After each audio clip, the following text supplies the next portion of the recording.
কাইলৈৰ পৰা কাবেৰী কিশোৰীৰ সলনি এগৰাকী ৰজস্বলা নাৰী হৈ পৰিব।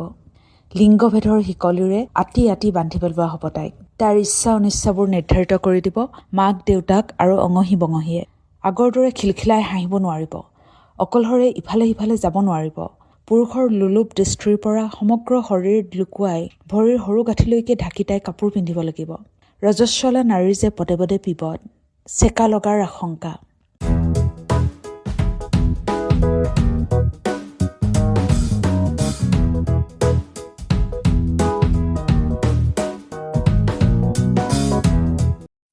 নমস্কাৰ, নিৰৱধিৰ সপ্তম খণ্ডলৈ আপোনালোকক আদৰণি জনাইছোঁ। আজি আপোনালোকলৈ আগবঢ়াইছোঁ অন্য এটি স্বৰচিত চুটিগল্প, শিৰোনামা অবাঞ্ছিত। আজি আমাৰ হাফ ছুটি দেই। পম্পীয়ে বৰ্ডখনৰ কাষত থিয় দি লৈ সকলোৱে শুনাকৈ অলপ ডাঙৰ মাতেৰে ঘোষণা কৰিলে। কথাষাৰৰ লগে লগে তাইৰ সৰু চকুহাল উৎসাহত তিৰবিৰাই উঠিল। বেগৰ পৰা কিতাপ, বহী, জ্যামিতি বক্স আদি উলিওৱাৰ মাজে মাজে ভুনভুনাই কথা পতাত ব্যস্ত ছোৱালীবোৰ খন্তেক থমকি ৰ'ল। শিলৈদাৰী বালিকা উচ্চ মাধ্যমিক বিদ্যালয়ৰ ৬ষ্ঠ শ্ৰেণীৰ কেপ্টেইন পম্পী। তাইৰ প্ৰায়বোৰ কথাই সিহঁতে মন দি শুনে। শ্ৰেণীটোৰ নেত্ৰী বুলি কিছু সমীহো কৰে। আজি কাবেৰীৰ বিয়া। পম্পীয়ে তাইৰ এবেগেট দীঘল বেনীডালত হাত বুলাই বুলাই সিহঁতক মনত পেলাই দিলে। অঁ, সিহঁতে পাহৰা নাই। সকলোৱে দেখিছেই, যোৱা দুসপ্তাহ ধৰি কাবেৰী স্কুললৈ অহা নাই। তাইৰ ঘৰৰ ওচৰৰ মাটোৱে সিহঁতক কৈছেই। কাবেৰী পেহীয়েকৰ সৈতে চুবুৰীয়াৰ ঘৰ ফুৰিবলৈ গৈ এদিন সন্ধিয়া ঘৰ সোমাইছিলহে, অলপ পিছতে মাক পেহীয়েকৰ হিয়ালি জিয়ালিকৈ কান্দোনৰ ৰোল উঠিল। ওচৰ চুবুৰীয়া ঢপলিয়াই আহি সিহঁতৰ ঘৰ পালেহি। কি হ'ল? তেতিয়াহে কথাটো ওলাল, কাবেৰীৰ বিয়া হ'ল, ছোৱালী গাভৰু হ'ল। প্ৰত্যেকেই টিফিন ছুটিৰ আগতে মোৰ হাতত 10 টকাকৈ দিবাহি দেই। কাবেৰীহঁতৰ ঘৰলৈ যোৱাৰ বাটতে গিফ্ট এটা কিনি ল'ম, পম্পীয়ে ক'লে। তাইৰ কথাত হৈভৰ দি শ্ৰেণীটোৰ ছোৱালীজাক পুনৰ ব্যস্ত হৈ পৰিল। প্ৰথম পিৰিয়ডতে আজি ইংৰাজী আছে। ডিম্বেশ্বৰ ছাৰে টেনিছনৰ কবিতাটো মুখস্থ লোৱাৰ কথা। আজি বা ছাৰে কেনে ৰূপ ধৰি আহে কোনে জানে। ডিম্বেশ্বৰ ছাৰৰ এছাৰি কোপকেইটাৰ আতংকই সিহঁতৰ বাবে বিয়া খাবলৈ যোৱাৰ উত্তেজনাটো যথেষ্ট দমাই থলে যেন। ইংৰাজী কিতাপখন উলিয়াই বহুতে অহৰহ দোহাৰি থাকিল, হুম দে ব্ৰট হাৰ ৱেৰিয়ৰ ডেড। সিহঁতৰ মাজত পম্পী অৱশ্যে ব্যতিক্ৰম। ইংৰাজী কবিতালৈ তাই বিশেষ ব্যতিব্যস্ত নহ'ল।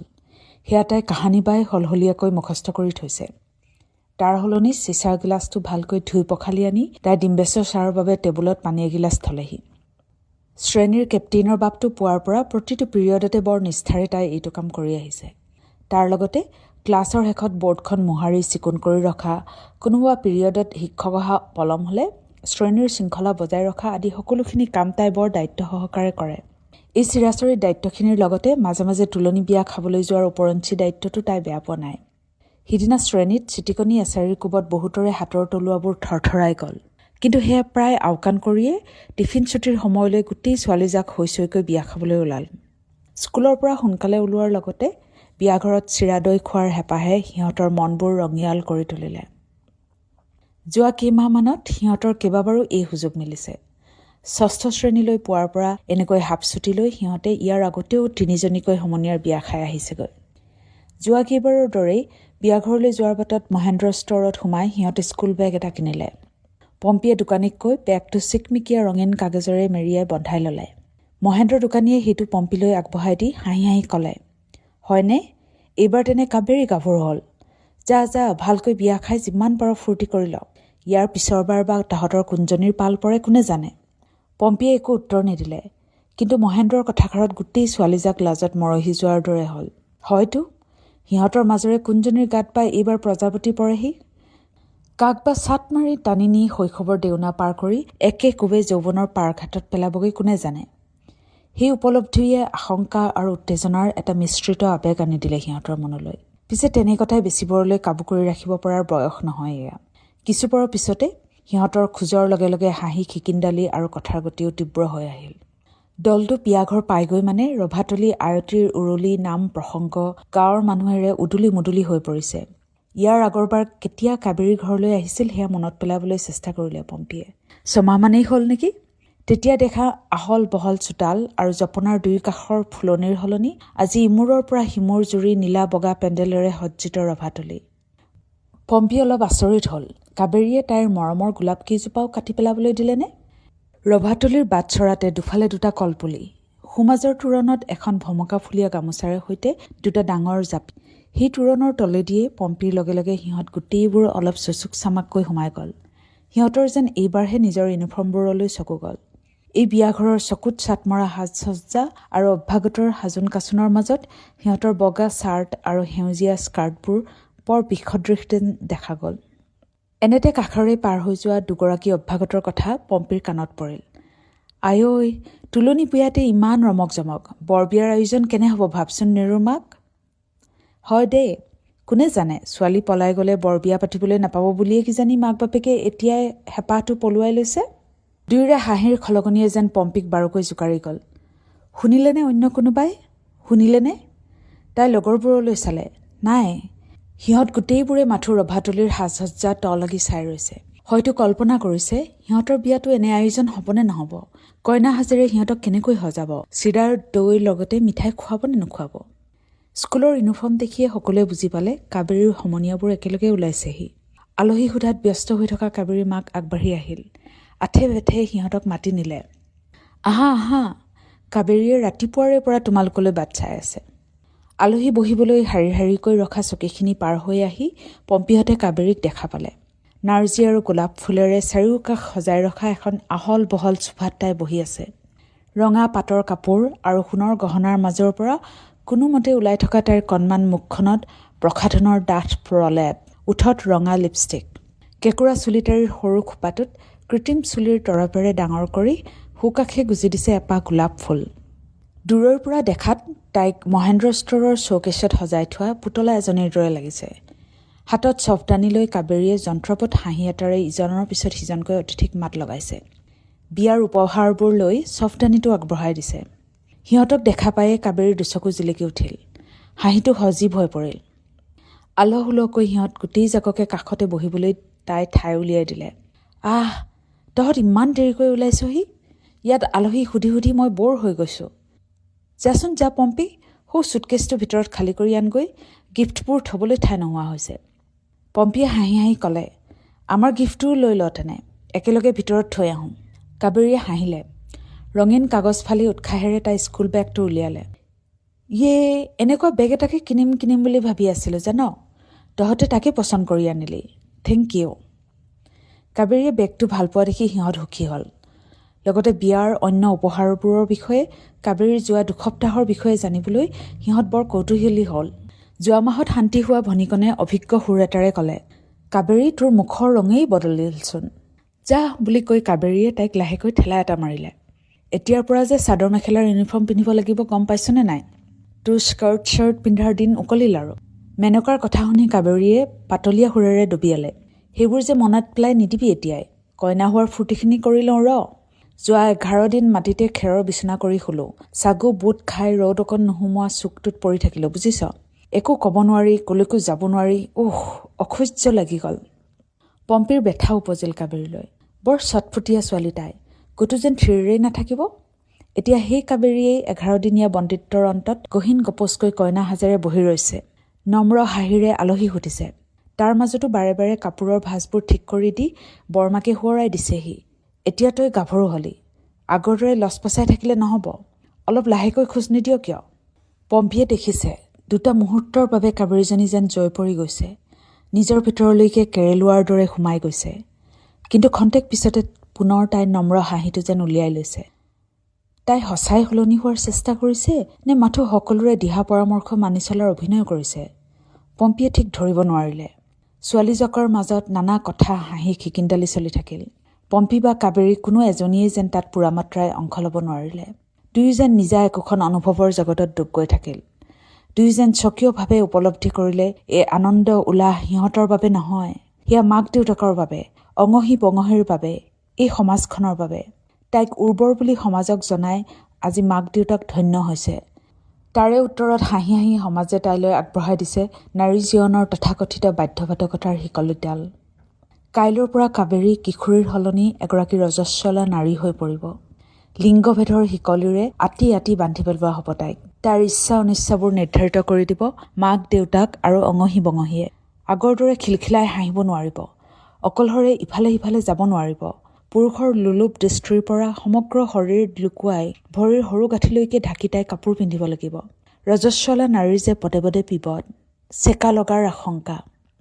ৰুমালেৰে জুৰীয়া তামোল মেৰিয়াই সজোৱা কেঁচুৱাটিলৈ কাবেৰীৰ মাকে আয়তীসকলৰ সৈতে ধেমালি কৰা চাই চাই পম্পীৰ দেহ মন যেন সংকুচিত হৈ পৰিল। কাবেৰীৰ কাণ দুখন ৰঙা হৈ পৰা তাই ঠিকেই দেখিলে। এতিয়াৰ পৰা তাইৰ যেন জীৱনৰ লক্ষ্য আৰু উদ্দেশ্য হৈ পৰিব সন্তান ধাৰণৰ আৰু পালনৰ বাবে নিজকে সাজু কৰা। ইমানবোৰ সমনীয়াৰ মাজত থাকিও পম্পীয়ে বৰ অকলশৰীয়া অনুভৱ কৰিলে। এই সকলোবোৰ সমাজৰ বিধান বুলি নীৰৱে মানি লোৱা সমনীয়াবোৰৰ লগত তাই একোকে পাতিব নোৱাৰিলে। আবেলি ঘৰলৈ উভতে পম্পীৰ হৃদয়ত ভয় আৰু আশংকাৰ হাজাৰটা ঢৌৱে চানি ধৰিলে। তাৰ বাবেও এনেকৈয়ে হেৰাই যাব নেকি এই শৈশৱ? পৰিৱৰ্তনৰ ধুমুহাই নিশ্চিন্ন কৰি দিব নেকি এই মুকলি আকাশ আৰু সপোনৰ ৰামধেনু? পাৰিবনে তাই?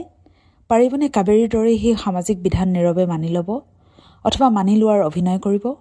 বিয়া খালিগৈ? তাইলৈ গাখীৰ এগিলাচ আগবঢ়াই দি মাকে সুধিলে। বাবু আৰু মাকনক খাবলৈ দি মাক পাকঘৰত ব্যস্ত ৰাতিৰ সাজৰ যোগাৰত। ভায়েক ভনীয়েকৰ কাষতে পীৰা এখন পাৰি পম্পী বহি পৰিল। মাকৰ কথাৰ উত্তৰত একো নকৈ মাথো মূৰ দুপিয়ালে আৰু গাখীৰত চুমুক দিলে। অন্য একোকে নুসুধা স্বত্তেও মাকৰ মুখৰ ভাষা পম্পীয়ে ঠিকেই বুজি পালে। প্ৰতিবাৰে সমনীয়াৰ তোলনি বিয়া খাই আহি ঘৰ পোৱাৰ পিছতে মাকৰ এই কেহেৰা আচপৰণীয়া মুখখন আৰু উদ্বিগ্ন দৃষ্টি তাই দেখি আহিছে। সিয়েই যেন তাইক বাৰে বাৰে সোঁৱৰাই দিয়ে তাই যে এটা বিস্ফোৰণৰ আগজাননী লৈ আহিছে ঘৰখনলৈ।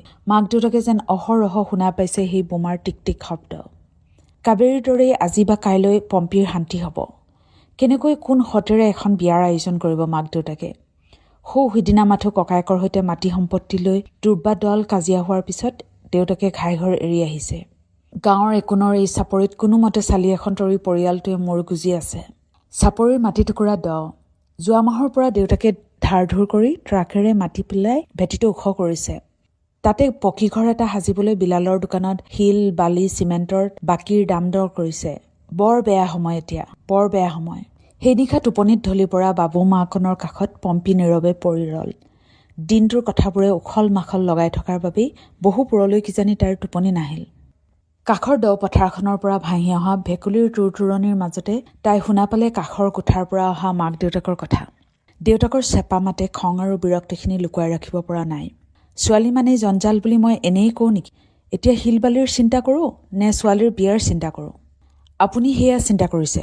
ডং ডংকৈ যে ছোৱালীজনী বাঢ়ি আহিছে, চকুত লগা হৈ আহিছে, সেয়া ভাবিছে জানো? গাভৰু ছোৱালী এজনীৰ গাত চেকা নলগাকৈ পদে পদে সাৱধানে ৰখাটোৰ কথা মই মাকজনীয়েহে ভাবি মৰিছোঁ। মাকৰ মাতটো অসহায় কান্দোনৰ দৰে ওলাইছে যেন। পম্পীৰ হৃদয়খন কলা পৰি আহিছে। নিজৰ শৰীৰটোৰ প্ৰতি এক তীব্ৰ বিতৃষ্ণা আৰু ক্ষোভে তাইক ডুবাই পেলাইছে। অভিশপ্ত এই শৰীৰেই যেন তাইৰ প্ৰধান শত্ৰু হৈ পৰিছে।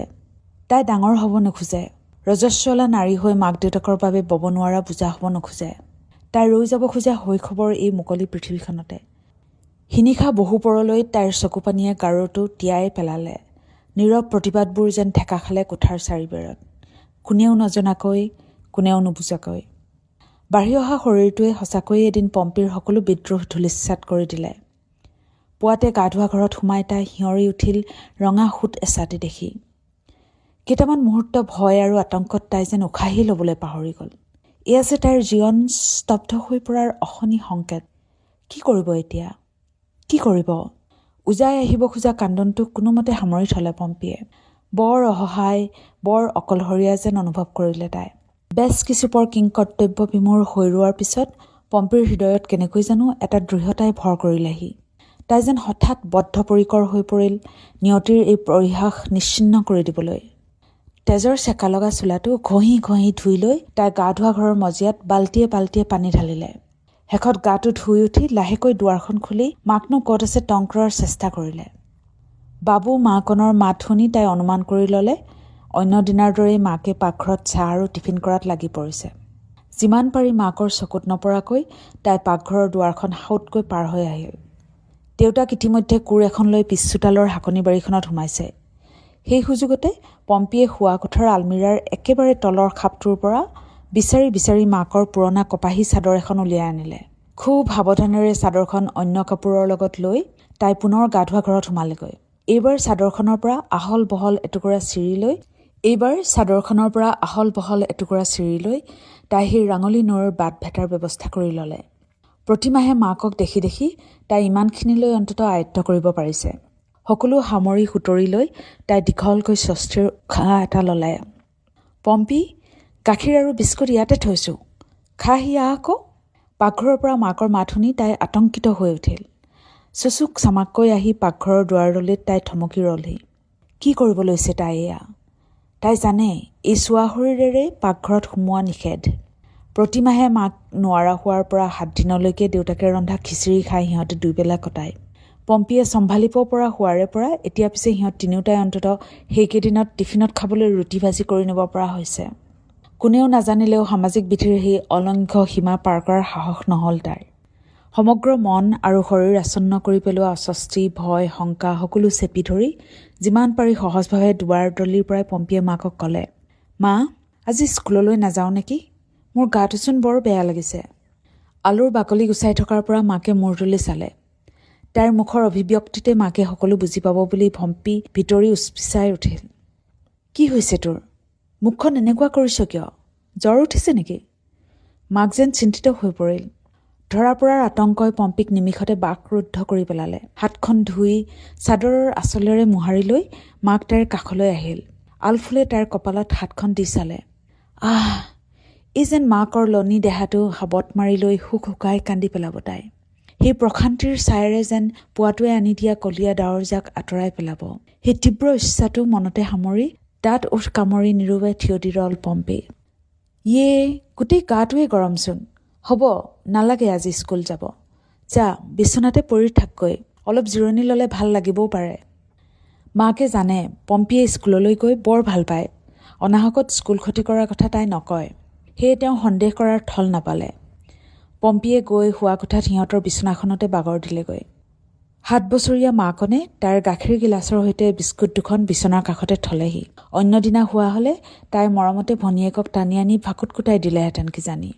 কিন্তু আজি তাই সঁহাৰি দিবলৈকো থেৰুগেৰু কৰিলে। জানোচা সেই চলতে ভনীয়েকে তাইৰ কাষত এবাগৰ দিবলৈকে আহে। এতিয়া যে তাই এই চোৱা শৰীৰেৰে সিহঁতক চুব নাপায়। বৰ অসহজভাৱে বিচনাৰ একেবাৰে দাঁতিত পম্পী পৰি ৰল। কামলৈ ওলাই যোৱাৰ পৰত দেউতাকে আহি তাইক এবাৰ চাই গ'ল। দেউতাকৰ হাতখনে তাইৰ কপাল স্পৰ্শ কৰাৰ মুহূৰ্তত পম্পীৰ সমগ্ৰ শৰীৰ যেন জিকাৰ খাই উঠিল। দুচকু জোৰেৰে মুদি দিলে তাই। তাই যে কোনো পুৰুষৰ মুখ চাব নাপায়। স্পৰ্শ কৰাটো দূৰৰেই কথা। কোনেও নাজানিলেও কিবা এটা অপৰাধ বোধে তাইক খুলি খুলি খালে। বাবু আৰু মাকন স্কুললৈ যোৱাৰ পিছত মাকে আগচোতালত চাউল জাৰিবলৈ ল'লে। ঘৰ চাপৰি চম্ভালোতে মাকৰ দিনৰ দিনটো আহৰিয়ে নোলায়। তাৰ মাজতে দুপৰীয়া অকণমান সময় তেওঁ তাঁতৰ শালতো বহে। আজি পিছে সেইখিনি সময়ত মাকে কাম এৰি আহি পম্পীৰ কাষত বহিলেহি। গৰম পানী এগিলাচৰ সৈতে তাই ভালপোৱা ৰঙালাও আগ দি হাঁহৰ কণী ভজা দিলেহি। পম্পীয়ে কোনোমতে বিচনাত বহি খালে। মাকৰ পৰা ইমান ডাঙৰ কথা এটা লুকুৱাৰ বাবে তাই ভিতৰি অনুশোচনাত দগ্ধ হৈ পৰিল। কিন্তু কওঁ বুলিও বহু চেষ্টা কৰি তাই মুখ খুলিব নোৱাৰিলে। এতিয়া যেন বহুত পলম হৈ গৈছে। সেই পাপৰ বাটত তাই ইতিমধ্যেই ভৰি থৈছে। এতিয়া আৰু উভতাৰ বাট নাই। তাই যে ইতিমধ্যেই পথভ্ৰষ্টা। তাইৰ ভীষণ ভয় হ'ল এই পাপৰ কেনেকৈ প্ৰায়শ্চিত্ত কৰিব সেই কথা ভাবি তাই উৰ নাপালে। সন্ধিয়া বাবু আৰু মাকনে তাইক মাতিলে প্ৰাৰ্থনা কৰিবৰ বাবে। সিহঁত তিনিও একেলগে থাপনা ঘৰত বহি প্ৰতি সন্ধিয়া প্ৰাৰ্থনা কৰে। পম্পীয়ে লগে লগে টোপনিৰ ভাও জুৰিলে। মাকে বিচনাৰ কাষলৈ আহি তাইক এবাৰ চাই সিহঁতক ক'লেগৈ, বাইৰৰ গা ভাল নহয় অ', তহঁত দুটাই মিলি আজি প্ৰাৰ্থনা কৰচোন। পম্পীয়ে নীৰৱে শুনি থাকিল বাবু আৰু মাকনৰ মাতত ভাহি অহা মুক্তিত নিস্পৃহৰ মন জুৰোৱা সুৰ। তাৰ লগে লগে বিচনাৰ পৰাই তাই হৃদয়ৰ সকলো আবেগেৰে নীৰৱে ভগৱানক কাকুতি কৰিলে তাইৰ এই পাপ খন্দাবলৈ। সমগ্ৰ নিশাটো বিচনাৰ দাঁতিত বাবু আৰু মাকনৰ পৰা যিমান পাৰি দূৰৈত মৰা গছ এডালৰ দৰে চিত হৈ পৰি ৰল পম্পী। একাঠিকৈ শুলে কেনেবাকৈ বিচনাত চাদৰখন লেতেৰা হৈ পৰাৰ আশংকাত তাই তিল মাত্ৰও লৰচৰ নকৰিলে। চাদৰখনৰ তলত ঠিক তাই হোৱা ঠাইকণতে সংগোপনে পলিথিনৰ বেগ এটা ফালি দীঘলীয়াকৈ পাৰি ল'লে। বিচনাৰ তুলিখন অন্তত লেতেৰা নহ'ব। পিছে খিচখিচিয়া পলিথিনৰ ওপৰত শোৱাটো বৰ অস্বস্তিকৰ হৈ পৰিল তাইৰ।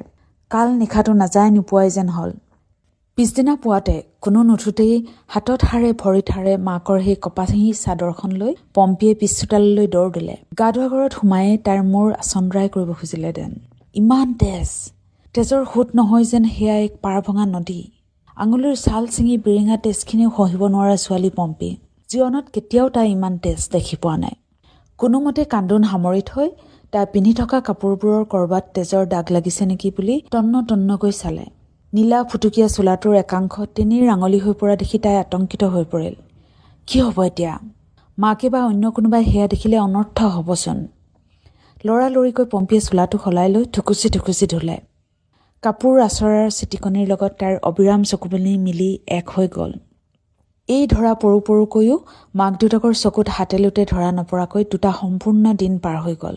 দ্বিতীয় দিনাৰ পৰা পিছে ভূতৰ ওপৰত দানহ পৰাৰ দৰে চিৰিং চিৰিংকৈ পেটৰ বিষ এটাই পম্পীক বাৰুকৈ ভোগালে। লাহে লাহে বিষটোৱে যেন তাইৰ সমগ্ৰ দেহটোৱে কাবু কৰি পেলালে। ক্ষণে ক্ষণে উঠা বিষৰ ঢৌবোৰে তলপেটটো বাৰে বাৰে খামুচ মাৰি আনিলে। সেই বিষৰ তীব্ৰতাত কঁকালটো ছিঙি আহিব যেন ভাৱ হ'ল পম্পীৰ। সিদিনা সন্ধিয়া উভতাৰ পৰত দেউতাকে ফাৰ্মাচীৰ পৰা পেটৰ বিষ আৰু জ্বৰৰ টেবলেট 2টামান লৈ আহিল। মাকে দিয়াত তাকে বিনা প্ৰতিবাদে পম্পীয়ে খালে। কিন্তু তাইৰ বিশ্বাস হ'ল যেন এই যন্ত্ৰণা তাইৰ প্ৰাপ্য। 2টা দিনতে তাই কিমানবোৰ অপৰাধ কৰি পেলাইছে, কিমানবোৰ বাধা নিষেধৰ লক্ষণ ৰেখা দেউদি গৈছে। এতিয়া তাই ভগৱানৰ দৃষ্টিটো এলাগী। কোনো দেৱ দেৱীয়ে তাইৰ অসুচী দেহ মনৰ প্ৰাৰ্থনা গ্ৰহণ নকৰে। পিছদিনা পুৱা গাখীৰ গিলাচৰ সৈতে 2খন বিস্কুট লৈ আহি মাকে পম্পীক জগালেহি। পিছে গাত ধৰি কেইবাবাৰো মাত দিয়াতো তাই হাৰ নাপালে। মাকে উদ্বিগ্ন হৈ কপালখন চুই চালে। আগ্নেয়গিৰি হেন হৈ যেন ভকভকাব লাগিছে তাইৰ সমস্ত শৰীৰ। হেৰি, এইফালে চাওকহিচোন, পম্পীৰচোন হাৰ হিকটি নাই। মাকৰ আতংকিত চিঞৰটো শুনি শাকনি বাৰীৰ পৰা দেউতাক ঢপলিয়াই আহিল। পম্পী, চাওঁ, মাত এষাৰ দেচোন মাজনী, কি হৈছে তোৰ? কিয় এনেকুৱাখন কৰিছ? মাকে প্ৰায় কান্দিবলৈ আৰম্ভ কৰিছে তেতিয়ালৈ। দেউতাক হতভম্ব হৈ পৰিব খুজিলে। কিন্তু এটা মুহূৰ্তৰ পিছতে তেওঁ লৰালৰিকৈ তাইৰ হাত আৰু ডিঙি পৰীক্ষা কৰিলে। উশাহ লৈ আছে তাই, উশাহ লৈ আছে। মাকে বিপল দুচকেৰে দেউতাকলৈ চালে। বাবু আৰু মাকন ইতিমধ্যে কোঠাৰ এচুকত তাপ মাৰি ৰৈছে। দেউতাক প্ৰায় দৌৰি যোৱা দি গ'ল চাপৰিৰ ইটোমূৰত থকা নৱৰ ঘৰলৈ। ভাগ্যে নৱই তাৰ অটোৰিক্সাখন লৈ টাউনলৈ তেতিয়াও ওলাই যোৱা নাই। দুয়ো কেইমিনিটমানৰ ভিতৰতে আহি পাই উথপ থপকৈ পম্পীৰ চেতনাহীন শৰীৰটো বিচনাৰ পৰা দাং খোলাকৈ ধৰিলেহি। তাইক তুলি আনোতেহে বিচনাখনলৈ মাক দেউতাকৰ চকু গ'ল। একে সময়তে দুয়োৰে চকুত ধৰা দিলে তেজেৰে ৰাঙলী হৈ পৰা বিচনা চাদৰখন। সেই এচপৰা ৰঙা ৰঙে যেন পলকতে শুহি লৈ গ'ল দুয়োৰে মুখৰ সকলো ৰং। দুয়ো সেই মুহূৰ্তত হৈ পৰিল বিবৰ্ণ আৰু বিধ্বস্ত 2টা প্ৰস্তৰ মূৰ্তি।